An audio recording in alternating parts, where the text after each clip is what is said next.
성경 공부 시간입니다. 주 예수의 생애 42번째입니다. 오늘은 마태복음서 26장 26절부터 30절까지의 말씀이에요. 제목을 축복의 식사라고 해봤습니다. 성경을 먼저 같이 읽지요.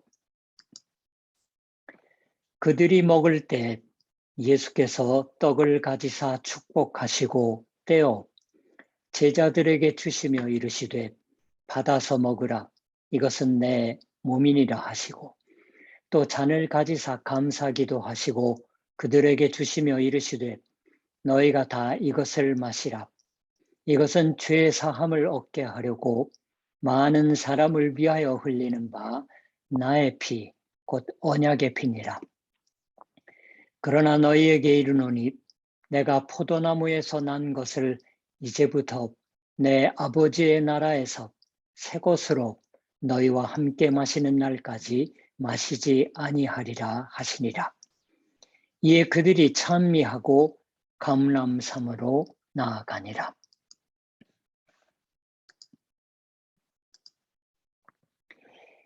이 유튜브 성경 공부를 보고 있는 분 중에 아직 교회 집회에 참가한 적이 없는 분도 있을지도 모르겠어요. 우리 스쿠바 동경교회 교회원 이외의 분들이 본다면. 그러나 그렇더라도 교회 집회에 가면 어떤 것을 하는 건지 대개의 것은 알고 있으시리라고 생각합니다. 물론 집회에 나간 적이 있는 분은 거기서 어떤 것을 하는 것인지 아신다고 생각합니다. 무엇보다 중요한 건 일요일에 아침에 하는 집회입니다. 가톨릭 교회에서는 미사라 말하고 프로테스탄트 교회에서는 예배라고 말합니다. 이 예배, 하나님을 경배하는 것이란 무엇인가? 하나님을 경배하러 사람들이 교회에 오면 교회의 목사, 로마 가톨릭 교회이면 사제가 예배를 주관하지요. 더 정확하게 말하면 사식을 합니다. 프로테스탄트 교회에서는 예배를 사회한다고 말하는 편이 많습니다. 집회를 주관하기 때문이에요. 그러나 저는 사식이라고 부르는 편이 좋다고 생각하고 있습니다. 예배식, 예배의식이라 하는 식, 하나님을 경배하는 의식을 하기 때문입니다. 이 점 일본에 있는 교회와 한국 교회가 좀 차이가 있을 거예요. 한국에서는 사회자를 따로 두지만은 일반적으로 장로교 계통의 전통을 가지는 교회에서는, 일본에서는 특히 모두가 목사가 합니다. 그런데 예배, 매 일요일 반드시 행하는 예배, 거기서는 목사가 설교를 하죠. 그 설교를 듣고 거기에 설교에 하나님의 말씀을 들어 새겨서 예배라고 합니다. 그러나 그것만이 아니에요. 설교를 듣는 그것만의 의식이 예배의 식이 아닙니다. 성찬식이라는 걸 합니다. 성만찬의 식이죠. 예배의 의식 속에 성찬식이라는 의식이 있다고 하기보다도 예배 전체가 성찬을 축하하는 의식인 겁니다. 이 성찬식이 행해짐으로 예배가 의식적인 인상을 준다고 할 수도 있다고 생각합니다. 프로테스탄트 교회에서는 반드시 매 일요일에 성찬을 축하하는 것은 아니에요. 매 일요일 축하하는 교회도 있으며 1년에 몇 번밖에 축하하지 않는 교회도 있습니다. 그러나 성찬을 가볍게 보고 있는 것은 아닙니다. 가톨릭 교회에 미사라 하는 것도 역시 성찬식입니다. 요사이의 가톨릭 교회에서는 반드시 설교를 하지만 얼마 전까지만 해도 가톨릭 교회에서는 바로 프로테스탄트 교회와는 반대로 설교는 하지 않을 적이 있어도 이 성찬의 의식은 반드시 행합니다.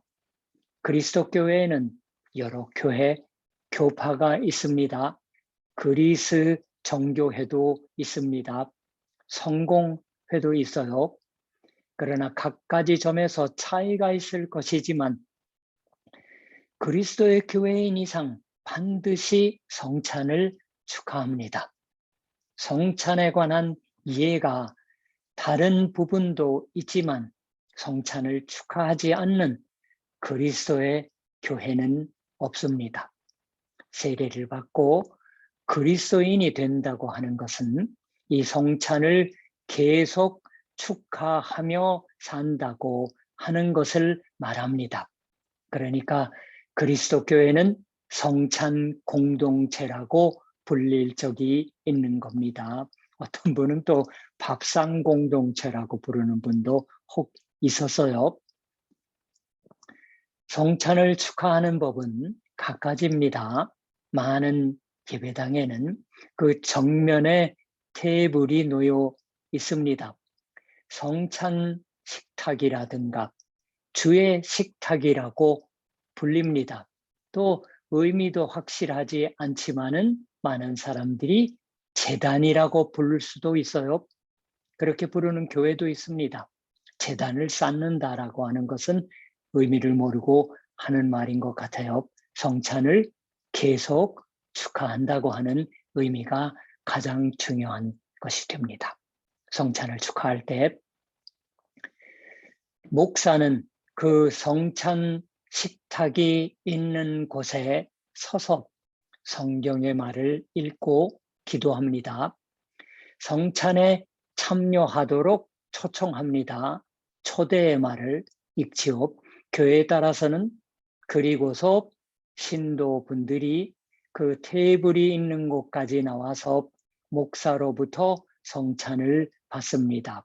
우리 스쿠바 동경교회는 테이블 있는 곳까지 와서 본인이 빵을 먹고 포도주를 마시거나 자리에 돌아가서 마시는 방법을 취하고 있어요.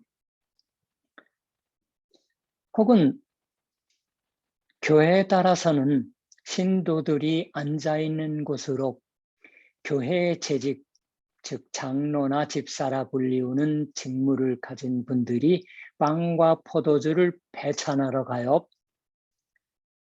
예배 참석 인원이 많은 교회들은 그렇게들 합니다. 포도주가 아니라 포도주스를 사용하는 교회도 많아졌습니다. 역시 알코올에 대한 저항 또는 여러 가지 치료를 받는 분들이 있기 때문에 그렇게도 주의하지요. 빨간 포도주로 하는 것도 빨간 포도주를 사용하는 곳이 제법 많지만 흰 포도주, 화이트 와인을 사용할 쪽도 있다고 합니다. 저는 잘 본 적은 없는 것 같아요. 읽은 적이 있어요. 작은 잔에 담은 것을 각자 받거나 큰 잔에 담아져 있는 것을 조금씩 마시는 것도 있습니다. 루터 교회에서는 큰 잔에 담은 포도주를 예배 시작할 때 입구에 있는 사기잔을 가지고 들어가요. 보통 조그만 플라스틱 잔이 아니라. 그래서 성찬 때에 성찬 테이블 쪽에 나오면서 빙 둘러서면은 사식자가 거기에 담아줍니다. 그리고서 마시는 거예요. 또는 큰 잔에 담아져 있는 것을 조금씩 돌려가며 마시는 것도 있어요. 옛날에는 그렇게 하는 게 많았다고 합니다. 그러나 요즘은 감염, 간염이라든가 여러 가지 것이 있어서 그렇게 하는 경우는 적은 것 같아요. 스푼으로 떠서 마시는 방식을 취하는 교회도 요즘도 있는지는 모르겠으나 있었습니다. 특히 이 포도주의 큰 잔을 쓰는 방법은 일본 특유의 타회, 그 자리의 방법과 비슷하다고 합니다. 어쩌면 타도의 예절이 가톨릭 교회가 일본에 전도한 기리스탄 시대에 가톨릭 교회의 미사 방법을 모방해서 타도가 시작되었던 게 아닌가, 그러한 추측을 하는 사람이 있고 연구 서적이 있다고 합니다. 거기 보면은 후구사, 우리식으로 하면 보재기 같은 거예요. 타도에서 타구를 닦거나 바치거나 할 때 쓰는 보재기의 사용법 따위는 가톨릭 교회의 미사의 방법과 꼭 닮았다고 합니다. 그것이 정말인지 어떤지는 알 수 없지만 그런 식으로 그리스도 교회의 전도가 일본에 처음에 행해졌던 때부터 아주 인상 깊은 의식이었던 것만은 틀림이 없을 거예요. 그러나 이것은 언제나 교회 주위 사람들에게 감명을 주었던 것만이 아닙니다.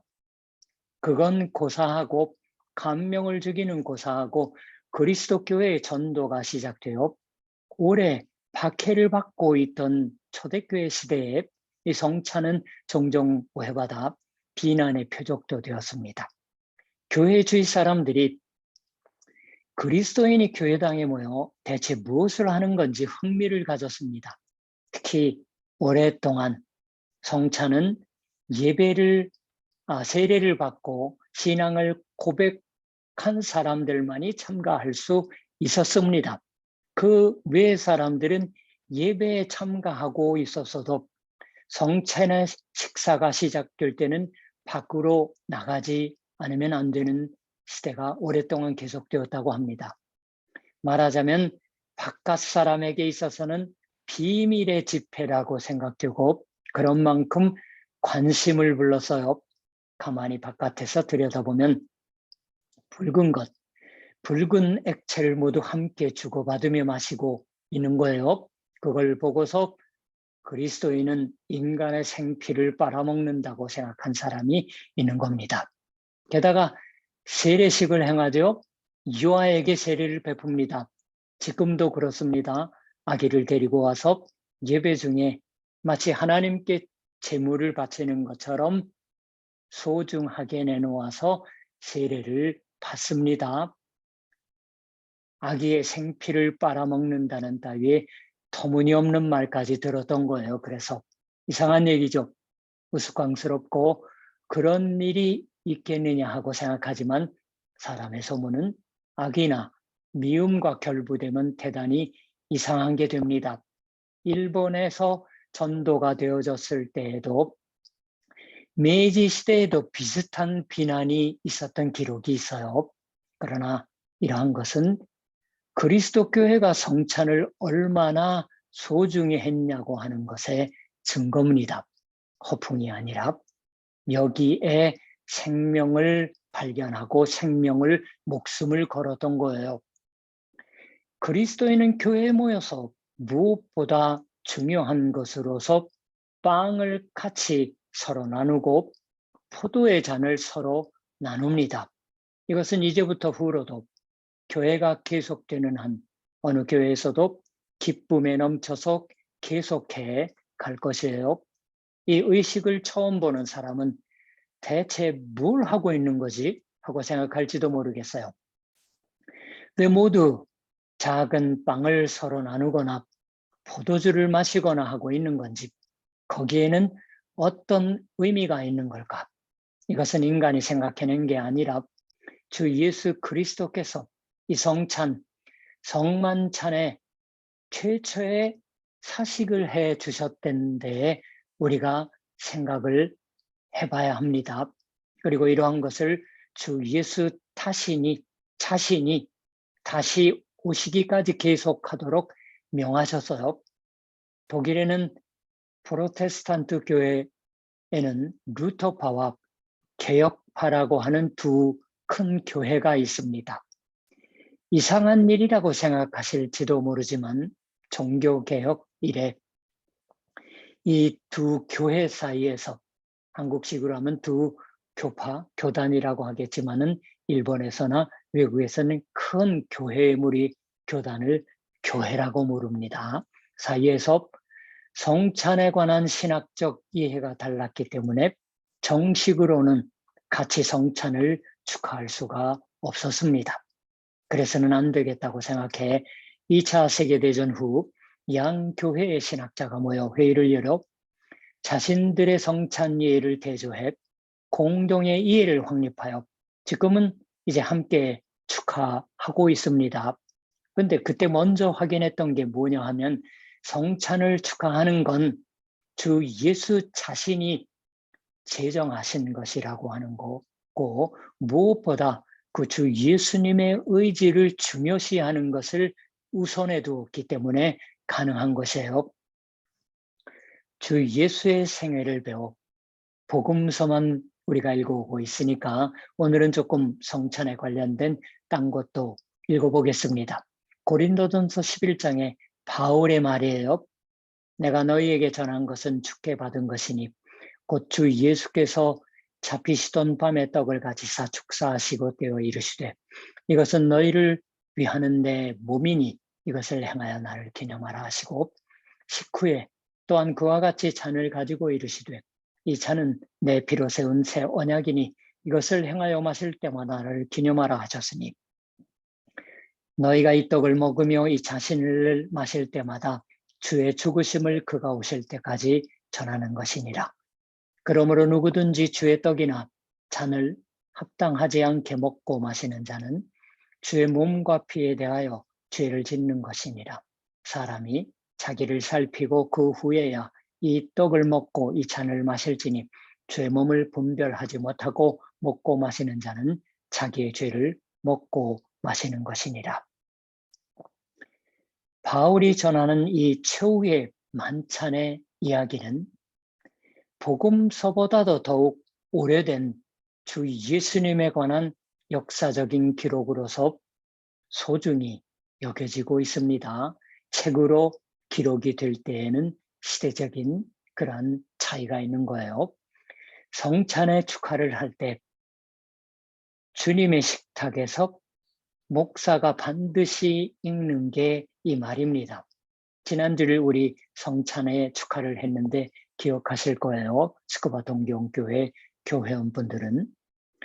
성찬을 축하하는 교회에서는 어느 교회 교파에서도 이 말을 읽습니다. 바울이 전하는 주 예수 자신의 말씀, 그 의지를 중요시합니다. 성찬 제정의 말씀이라고 우리 프로테스탄트는 부르고 있어요. 교회는 그 역사의 최초부터 성찬의 식탁에 둘러 앉았습니다.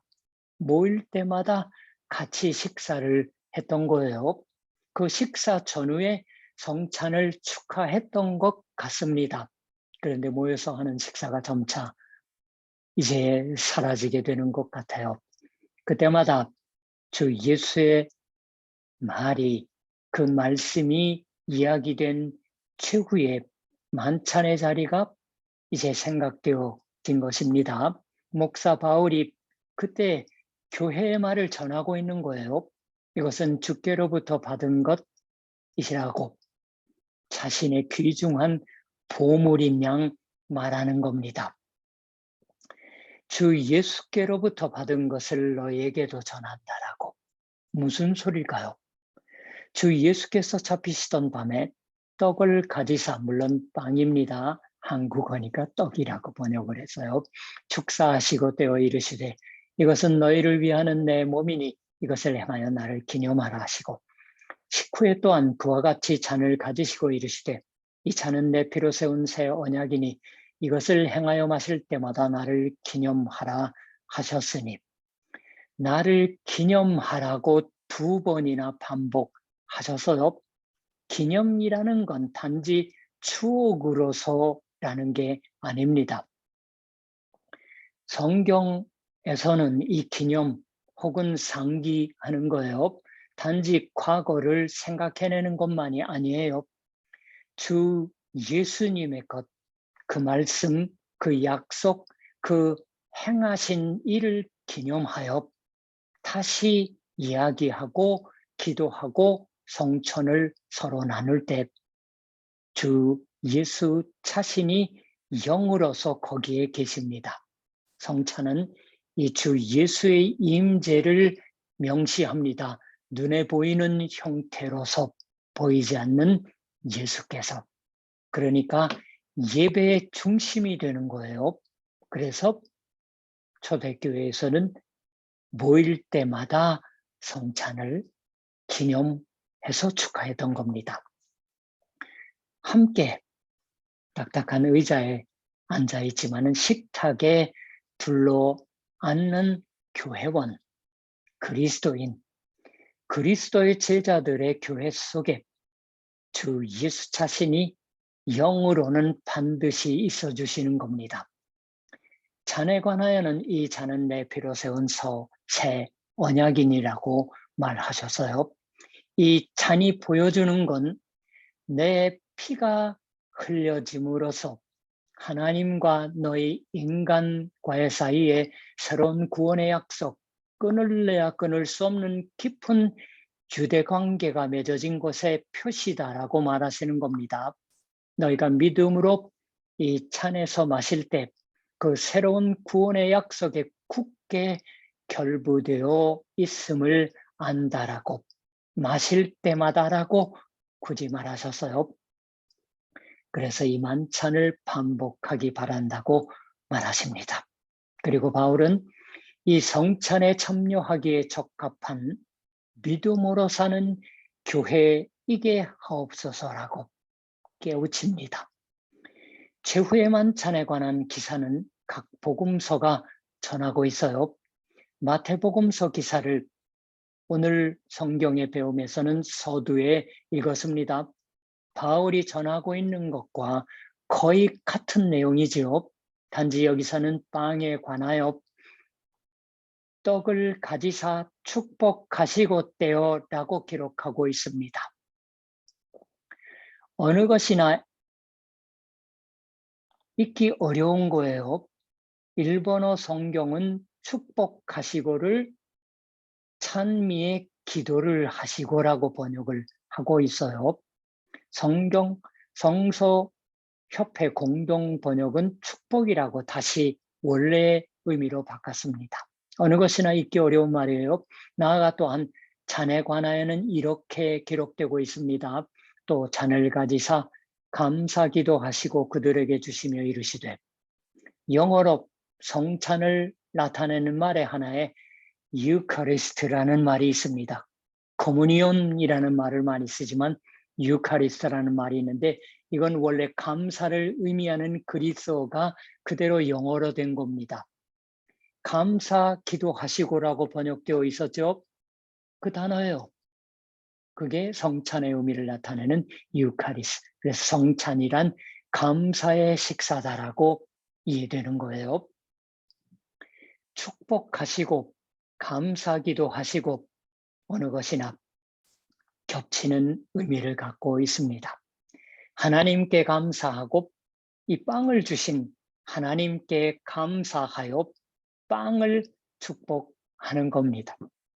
무엇보다 여기서 여기 드러난 하나님의 축복을 감사하는 그 표시인 축복빵을 축복하는 거예요. 이렇게 해서 이 빵, 축복의 빵이다라고 주 예수께서 제정해 주셨습니다. 참으로 감사해야 할 것이에요. 지금 제 얘기를 무심하게 듣고 있으시는 분들 속에서 어라 하고 생각하고 있으시는 분도 있을지 모릅니다. 이건 최후의 만찬이라고 불립니다. 최후의 만찬, 이별의 만찬이에요. 게다가 이 이별은 죽음으로 정해지는 만찬입니다. 매우 고통스러운, 슬픈, 감사할 처지가 아닌 식사가 되기 어렵지 않습니다. 축복할 처지가 아니에요. 오히려 저주받아 버리고 있는 자기들의 운명을 탄식해도 될 법한 식사가 아닐까라고 솔직하게 있는 분들은 그렇게 느끼실 거예요.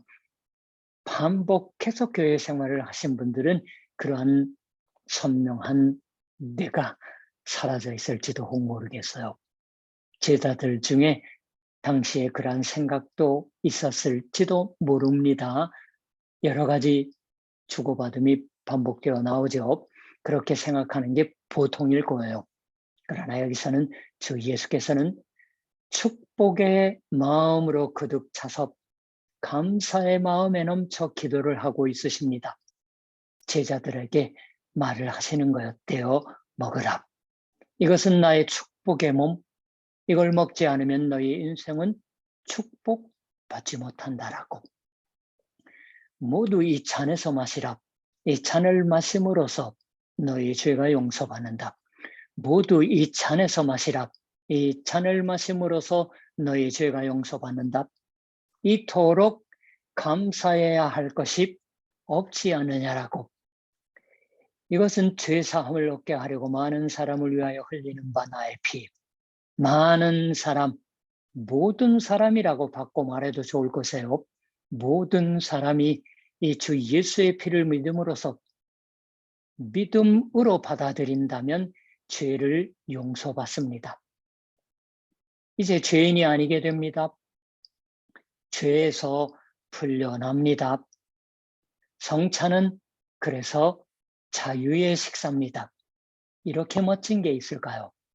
그 때문에 자신의 피를 흘리는 주 예수께서 주 예수 자신이 그러한 것을 마음속으로부터 기뻐하여서 이 기쁨의 식탁에 제자들을 초청해 주셨으며 그 후에 모든 교회에 사는 사람을 초청해 주시고 있습니다. 그 모든 식탁에 있어서 사람들과 함께 있어 주십니다. 이전에 그리스도, 지금 살아계시는 그리스도를 생각하는 축복의 식사입니다. 기도하겠습니다. 하나님, 우리 주 예수 그리스도의 아버지시여, 오늘 이제 우리가 고난 주간에 한 주간에 이제 거의 막바지에 다다르게 된 시점에서 주 예수님과 제자들과의 만찬의 식탁의 말씀을 통해서 우리가 짧은 시간이지만 배웠습니다. 성찬이 무엇인 것인지, 감사의 식사의 자리라고 하는 것을 먼저 기억하며 왜 감사로 이어지는 식탁의 자리에 이별의 식탁이 되어야 할 그 자리에서 기쁨에 가득해서 제자들에게 초대의 말씀을 통해 계속 이 축복의 식사를 거듭하라고 하셨는 것인지를 이제 우리의 눈에는 보이지 않는 우리 주 예수 그리스도께서 눈에 보이는 형태로서의 증거인 이 만찬의 식탁을 통해서 우리가 하나님 교회의 전도를 더욱 이어나갈 힘을, 용기를 이어받게 하여 주시옵소서. 감사드리며 예수님의 이름으로 기도드립니다. 아멘. 자, 다음번 성경